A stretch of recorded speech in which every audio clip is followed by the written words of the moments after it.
messieurs, bienvenue dans le manga des archives de Val qui commence avec cette vidéo sa troisième saison d'analyse de manga terminée. Oh yeah! Comme vous le savez, si vous avez vu mon analyse de Solitaire qui inaugurait la saison 2 ainsi que celle sur Medaka Box qui inaugurait la saison 1, j'ai pris pour coutume de commencer toutes mes saisons par un manga où l'école tient un rôle particulièrement important au fil de l'histoire. C'est un peu ma façon à moi de célébrer la rentrée scolaire et de vous à moi, entre ça et un podcast qui se veut comique, je pense pas hésiter longtemps avant d'élire l'idée la plus originale. Du coup, sans plus attendre, nous allons commencer cette saison 3 avec un manga qui envoie du lourd. Un manga qui se terminait il n'y a pas si longtemps que ça, un manga dont nous allons vérifier qu'il mérite bien sa renommée.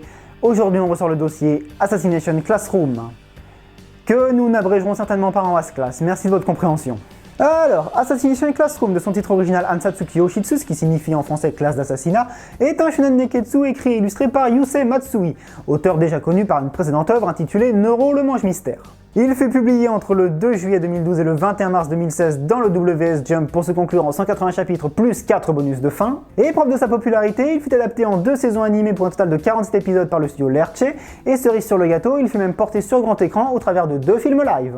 Dans ce manga, nous suivons le quotidien de Koro Sensei, une créature ressemblant vaguement à un poulpe, qui un jour décide de devenir le professeur principal de la classe de 3e A de l'académie Kunugi Gaoka. Il va sans dire que les élèves de la 3E sont quelque peu surpris d'apprendre la nouvelle, d'autant plus que le gouvernement les charge de manière au KLM de le tuer car sous ses airs de créature suante et déconneuse, Koro Sensei n'est ni plus ni moins présenté que comme un monstre qui a pulvérisé 70% de la Lune et dont la prochaine cible n'est autre que la planète Terre. Cependant, par pur caprice, il décide d'accorder à l'humanité une année de répit au cours de laquelle sa tête sera mise à prix à hauteur de 10 milliards de yens, 88 millions d'euros, avec pour seule contrepartie de devenir le prof de la 3E comme dit précédemment. Les élèves de la 3E devront donc, en plus de suivre les cours de Koro Sensei, tenter de l'assassiner dans la joie et la bonne humeur, et croyez-moi, ce sera loin d'être facile. Alors bon, je le dis d'entrée de jeu, je considère Assassination Classroom comme étant un bon manga. Son succès est loin d'avoir été usurpé, et quand bien même il ne m'est pas autant marqué que certaines autres œuvres, j'en garderai pourtant un agréable souvenir. J'irais même jusqu'à dire qu'Assassination Classroom est pour moi un best-of de ma connaissance en littérature manga, pour la simple raison que j'y ai retrouvé plusieurs éléments, de mise en scène ou de détails scénaristiques par exemple, qui m'avaient déjà plu dans d'autres mangas. Cependant, mélanger plein de choses qui sont bonnes séparément ne va pas forcément donner un cocktail qui sera bon lui aussi. Certains goûts peuvent s'entrechoquer quand ils se rencontrent, et même sans ça, un mauvais dosage peut conduire à une déception. C'est pour cela que je vous propose 3 points qui ont retenu mon attention dans Assassination Classroom, un qui m'a relativement déçu, un que j'ai beaucoup apprécié, et un qui a réussi l'exploit de me satisfaire tout en me laissant sur ma faim. Un vrai paradoxe de Schrödinger, sérieux. Ah, et pour ceux qui se demandent pourquoi Misogi n'est pas là aujourd'hui, ne vous inquiétez pas, ce fainéant n'est juste toujours pas rentré de vacances.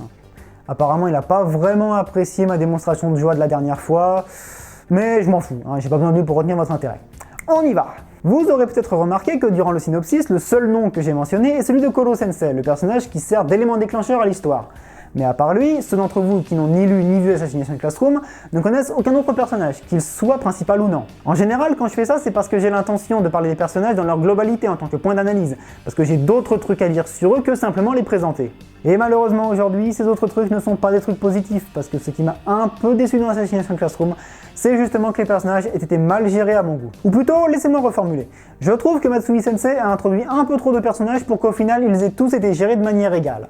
J'en veux pour preuve le fait qu'à la fin de l'histoire, on ne se rappelle pas de l'ensemble de leurs noms. Parce que, hey, petit récapitulatif quand même. On a Koro Sensei, évidemment difficile de l'oublier celui-là. On a Karasuma et Irina, les 2 autres professeurs de la 3E qui leur enseignent des techniques d'assassinat. Les Asano père et fils, l'un directeur, l'autre meilleur élève du collège. On a aussi Shiro, un homme mystérieux qui tente à plusieurs reprises de tuer Koro Sensei par ses propres moyens. Mais concernant les élèves de la 3E, je suis désolé mais je ne me souviens que de 4 noms alors qu'il y a pourtant 26 élèves. Nagisa parce que c'est le narrateur et pseudo-protagoniste. Karma parce que bon, un type aussi psychopathe que Misogi, bonne chance pour que je le rate. Kaede, le premier rôle féminin qui en plus génère le plus gros plot twist de l'histoire vers la fin. Et Terasaka, le délinquant de la classe dont les quelques heures de gloire ont réussi à le faire se graver dans ma mémoire. Mais pour ce qui est des autres, tout ce que je me rappelle d'eux au grand max, c'est leur singularité au sein de la classe. On a les 2 snipers, la chimiste, le joueur de baseball, le binoclard geek, la version féminine de Karma dans le genre j'adore rire aux dépens des autres, la fille avec de l'embonpoint dont je n'ai réalisé l'existence que 2 arcs avant la fin de l'histoire, putain. Le but premier de ce manga est de raconter comme une classe doit réussir à buter son prof, et au final on se souvient plus des personnages qui sont autour de la classe que des élèves qui la composent. Mais c'est tout sauf une réussite, ma parole. Et encore, ma plus grande déception concerne Ritsu et Itona, les 2 élèves qui sont transférés dans la classe en cours d'année. Ils sont tous les 2 présentés en tant que mini-antagonistes de leurs arcs d'introduction, Itona étant d'ailleurs mieux loti que Ritsu parce qu'il dispose de 2 arcs centrés sur lui avant de devenir officiellement membre de la 3E. Seulement, une fois qu'ils le deviennent, vous savez ce qui leur arrive? Eh bien, Ritsu, en bonne intelligence artificielle qu'elle est, n'intervient que lorsqu'un piratage ou une mise en communication à distance est nécessaire, et Itona, une fois perdu ses tentacules, est relayé au poste de mécanicien de service, au cas où le besoin de désactiver une bombe ou d'envoyer un drone en reconnaissance se fait sentir. Si c'est pas la tristesse d'avoir plus de temps de parole en tant que méchant qu'en tant que gentil, sérieux. Après, je sais relativiser aussi. Pourquoi j'ai pas retenu la majorité des noms de la 3E alors que je pourrais citer quasi dans l'ordre les 31 filles de la 3A dans Negima? Tout simplement parce que Negima est mon manga préféré, que je l'ai lu plein de fois, et qu'il m'a plus marqué qu'Assassination Classroom. Donc, j'imagine que ceux qui ont adoré Assassination Classroom autant que moi j'ai adoré Negima, doivent se souvenir de toute la classe eux aussi. Et même sans ça, si on compare juste les chiffres, Negima est à 5 chapitres près 2 fois plus long qu'Assassination Classroom. Donc logiquement, Ken Akamatsu a eu plus de marge pour développer ses persos qu'en a eu Yusei Matsui. Mais passons maintenant à un truc que j'ai trouvé génial cette fois dans Assassination Classroom, les affrontements psychologiques. Parce que si vous vous attendiez à voir des combats brutaux où les adversaires se balancent des patates les unes après les autres, ben il y en a, mais ils sont pas beaucoup, car tout comme nous le rappellent les 3 profs au cours de l'histoire à plusieurs reprises, un assassinat est censé être rapide, précis et le plus discret possible. Dites-vous qu'une fois son travail effectué, un assassin doit vite quitter les lieux sans se faire prendre, donc plus que de la force pure, ce qu'il lui faut, c'est de la finesse. Un très bon exemple de cet argument serait le deuxième combat contre Takaoka, mais dans l'optique de spoiler le moins possible, je me contenterai de dire que ce combat prouve qu'un traumatisme réveillé avec doigté peut se montrer plus efficace qu'une série de coups de pied dans le ventre. Par contre, ce qui n'est pas de l'ordre du spoil et qui est à mon sens beaucoup plus intéressant que les rares combats physiques, c'est de parler de la guerre psychologique entre la 3E et le reste du collège Kunugigaoka. Parce que les gens qui ne connaissaient pas Assassination Classroom, si vous pensez que la 3 sort de l'ordinaire uniquement parce qu'elle a un prof chelou et qu'elle doit le descendre, vous êtes vraiment bien loin du compte. Dès le chapitre 2, on apprend que le reste du collège Kunugigaoka, élèves comme professeurs, ne se gênent pas pour se moquer, insulter, voire même harceler les élèves de la 3E, pour le simple fait qu'ils appartiennent justement à la 3E. Puis, au chapitre 12, lorsque nous rencontrons enfin le directeur du collège, Asano Gakuho, celui-ci explique pourquoi cette discrimination existe. Partant de l'observation d'une colonie de fourmis, au sein de laquelle 20% des membres sont fainéantes, 60% travaillent normalement et 20% sont de travail exceptionnel, Asano a développé un système d'éducation où, si 5% des élèves s'entraînaient plus bas que terre, les 95% restants vont se démener comme pas possible pour ne surtout pas subir le même traitement. Et histoire de couronner le tout, bien sûr, à la fin de l'année de 3ème, tout élève faisant partie des 5 mauvais pourcents se fait purement et simplement virer de l'académie et est obligé de candidater dans un autre lycée, tandis que les 95 autres bons pourcents sont d'office inscrits dans le lycée Kunugigaoka dans la même académie. Alors à première vue, on est d'accord, ce système est une vraie fisse de puterie. Mais dans les faits, cette fisse de puterie n'en est une que si l'on se place du point de vue de la 3E. Évidemment, nous, lecteurs, nous nous mettons du côté de la 3E parce que c'est la classe dont on suit les aventures. Donc, on s'attache à eux, c'est normal. On voit bien que ce traitement est injuste. Sauf que si on ne s'intéresse qu'aux résultats de ce système, ce qu'on observe au final, c'est une réussite des élèves de 95%. Je sais pas si vous comprenez à quel point c'est énorme. Par comparaison, le baccalauréat général 2016 n'a vu réussir entre guillemets que 92% de ses candidats. Donc dites-vous que si le système Asano était mis en place dans la réalité, il garantirait 3% de plus à cette statistique. Et on sait tous pertinemment que c'est tout ce qui intéresse les hautes sphères, le résultat général. D'ailleurs, je vais peut-être vous apprendre quelque chose, mais 5% d'échecs, c'est le taux limite généralement utilisé lors d'une expérience scientifique. Je vais vous faire un exemple pour que vous compreniez bien le truc. Voici Jean Raoul. C'est un enseignant-chercheur qui possède un doctorat en biologie végétale, et lorsqu'il ne fait pas cours à des élèves de dernière année de licence, ses recherches consistent à mettre au point des engrais de plus en plus efficaces pour faire pousser les plantes. Et comme tout bon scientifique, lorsqu'il teste son dernier prototype, l'engrais FTWS04, Jean Raoul fait pousser environ 1 millier de graines d'Arabidopsis thaliana, une plante modèle, avec le FTWS04, ainsi qu'un autre millier de graines avec un autre engrais, disons par exemple le KH01 de son grand rival, le professeur Louis Robert. Puis, une semaine plus tard, il compare la croissance due aux deux différents engrais. Et si dans la globalité, il constate qu'au moins 95% des graines traitées avec son engrais ont plus poussé que celles traitées avec l'engrais de Louis Robert, alors Jean Raoul peut officiellement et scientifiquement annoncer que le FTWS04 est plus efficace que le KH01. Du coup, pour en revenir à Assassination Classroom et au système éducatif du directeur Asano, à condition d'ignorer le calvaire que subit la classe 3E, ce qui est plus ou moins le cas de toute personne étrangère à l'académie Kunugigaoka, tout ce qu'on voit c'est un établissement où la quasi-totalité des élèves obtiennent leur diplôme. Ce qui me fait dire qu'au final, Asano n'est pas vraiment un méchant au sens premier du terme.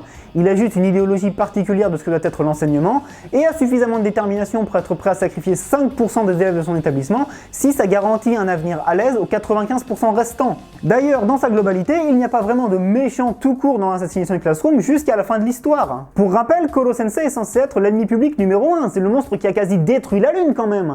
Du coup, les tueurs à gages envoyés pour l'assassiner ne font que tenter de sauver la Terre en quelque sorte. Après, ça devient autre chose quand, en plus de vouloir tuer Koro Sensei, les tueurs mettent en danger la vie des élèves de la 3E, car pour le coup, eux sont innocents. Et c'est là qu'on en arrive à mon troisième point d'analyse, celui par lequel le manga m'a satisfait sans me satisfaire, la conclusion de l'histoire. D'un point de vue général, la fin est très bien amenée et construite. On obtient toutes les révélations qu'il nous fallait, notamment les vraies origines de Koro Sensei, ainsi que pourquoi il a demandé à être prof de la 3E, et la situation finale, que l'on peut résumer au dernier recours du gouvernement pour tuer Koro Sensei, ne sort pas de nulle part. Elle est subtilement introduite 70 chapitres avant la fin de la série, soit l'équivalent d'au moins un mois à l'intérieur de l'histoire. C'est bien plus appréciable que la révélation en pleine guerre de l'existence d'une déesse lapine quelques heures avant son apparition, n'est-ce pas ? Mais ce qui m'a dérangé, c'est le tout petit détail de comment tous ces événements ont été rendus possibles en fait.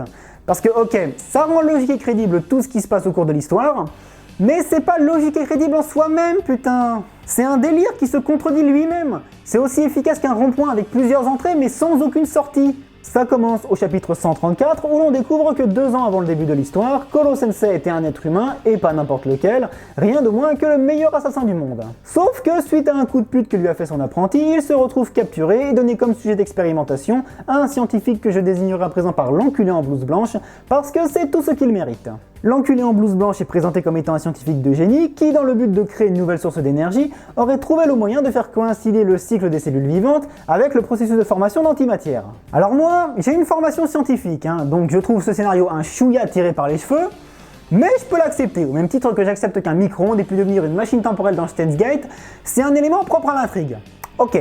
Et pour ceux qui n'y connaissent rien, disons que l'antimatière c'est un peu l'évolution du nucléaire. Ça peut fournir beaucoup plus d'énergie pour très peu de quantité, mais ça peut aussi devenir beaucoup plus dangereux si ça part en couille. À titre d'exemple, cherchez sur YouTube la scène de l'explosion antimatière dans le film Angers Démon, ça donne une idée du bordel. Le problème vient après par contre. En effet, dans le but de pouvoir anticiper les changements de comportement des cellules modifiées de Koro Sensei, notamment au regard de leur vieillissement, l'enculé en fit transplanter quelques-unes dans une souris car leur cycle de vie est plus rapide qu'un être humain. Et il a senti que ça allait être la merde lorsque la souris, qui avait été envoyée sur la Lune par mesure de sécurité, se transforma en Rasengan géant car son cycle cellulaire s'était arrêté. Donc, comprenant que ça allait arriver tôt ou tard à Koro Sensei et accessoirement que celui-ci allait provoquer un encore plus gros cataclysme, l'enculé pense qu'il évitera la menace en tuant son cobaye avant qu'il n'explose. Sauf que non gars, ça peut pas marcher en fait. Parce qu'à moins que mes profs de biologie m'aient menti ces 4 dernières années, je suis quasiment sûr que quand un être vivant meurt, le cycle de ses cellules s'arrête aussi. Or, la souris a explosé parce que son cycle cellulaire s'était arrêté. Donc pour résumer, tu espères empêcher l'explosion en remplissant la condition nécessaire à l'occurrence de l'explosion. Est-ce que quelqu'un peut me dire où cet abruti a obtenu ses diplômes ? Je veux bien accepter qu'en stoppant brutalement l'activité d'une cellule, on stoppe tout aussi brutalement les réactions physico-chimiques qui s'y déroulent. Mais je pense que tu as un peu trop sniffé la moquette si tu crois que lorsque quelqu'un meurt, tout son organisme s'arrête d'un coup dans la seconde qui suit. Ce qui prouve une fois de plus que créer de nouveaux concepts scientifiques en mélangeant des déjà existants, ok ça peut être cool, mais ça peut aussi rapidement être bourré d'incohérences. Et je le redis, ce n'est qu'un tout petit détail qui, bien qu'incohérent en lui-même, permet à l'histoire d'être super intéressante si on ferme les yeux dessus. Au moins ce détail a le mérite de ne pas être aussi handicapant à l'histoire que ne l'est la mauvaise gestion des personnages. Voilà donc au final ma conclusion sur Assassination Classroom. C'est un super manga psychologique, également bourré d'humour, dont le seul vrai défaut consiste en des personnages principaux un peu trop nombreux pour qu'ils deviennent tous attachants. Je vous encourage donc vivement à lui donner une chance, que ce soit en le lisant ou en regardant son animé, car les deux suivent la même trame jusqu'au bout. J'espère que cette vidéo analyse d'Assassination Classroom vous aura plu. Si c'est le cas, n'hésitez pas à me le signaler en cliquant sur le bouton j'aime. Vous pouvez également me donner vos avis dans les commentaires, que ce soit au sujet de la pertinence de mon analyse, que ce soit au sujet de votre ressenti d'Assassination Classroom, ou que ce soit sur n'importe quoi d'autre. Et si vous découvrez ma chaîne par cette vidéo et qu'elle vous a convaincu de la qualité de mon travail, je vous invite à vous abonner pour suivre mes prochaines analyses, et je vous propose également de cliquer ici pour aller voir mes vidéos précédentes. Sur ce, chers amis, à la prochaine!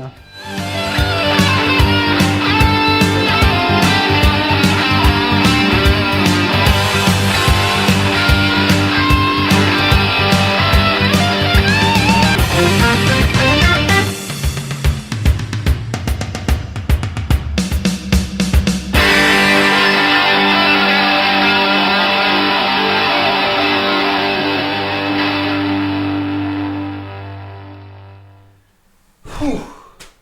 Voilà, une bonne chose de faite. Là, par contre, Misogi, je te retiens, sérieux.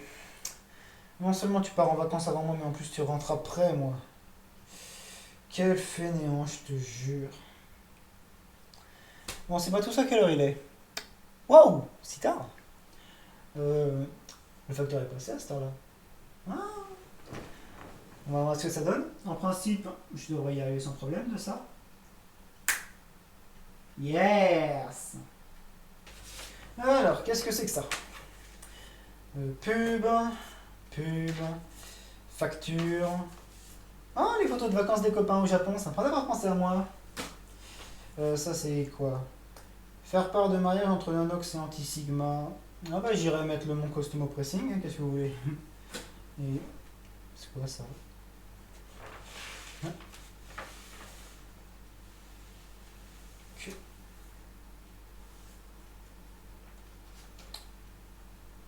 Le savoir est une arme à ne pas mettre entre toutes les mains. Cessez de faire vos vidéos ou Monsieur Kumagawa en paiera le prix.